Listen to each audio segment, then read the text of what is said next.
Good morning mga ka-farmers. Tayo po ngayon ay magpo-force molting. May apat po tayong gagamitin. Ang una po ay ang blood parasite. Ito po yung nakukuha natin sa malaria. Yung sa malaria po ay nakukuha natin sa lamok. Cytoconosis, nakukuha po natin to sa mga black flies. Kailangan po nating magbigay ng kill blood parasite. Ito po ay gagamitin natin ng 2 to 3 days. At ang pangalawa naman po ay ang tinatawag nating external parasite. Ayan po. Ano naman po tayo niyan? Magpapaligo naman po ng ating mga manok para po sa mga puto na ang gagamitin po natin yung mga nabibiling shampoo sa ating mga tindahan. At ang susunod naman po, ang pangatlo naman po natin ay ang bacterial flushing. Ayan. Para po sa mycoplasma naman po. 1 day naman po tayo magbibigay ng bacterial flushing. At ang pang-apat po natin ay ang internal or intestinal parasite naman po. Flushing. Ang gagamitin po natin ay ang fighting guard.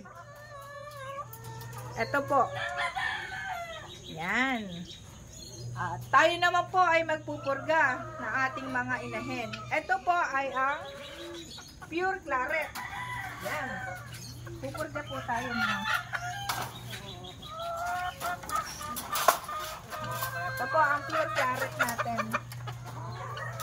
Yan, mga ka-farmers. Magpupurga po tayo ng ating mga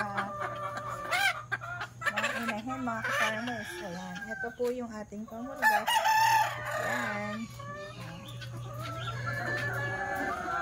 Ito ang pure claret natin, mga farmers. At ito naman po ang lemon 84.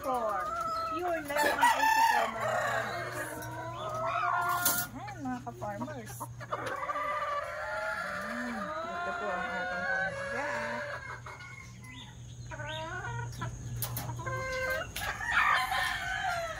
Ayan, mga ka-farmers. Ito naman ang pure legal hash. Ayan.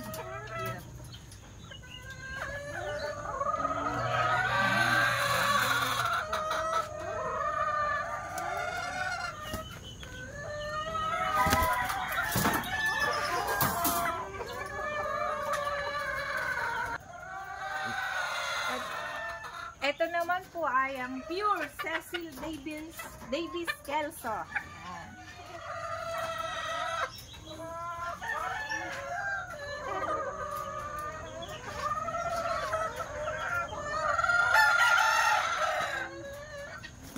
Yan, mga ka-farmers.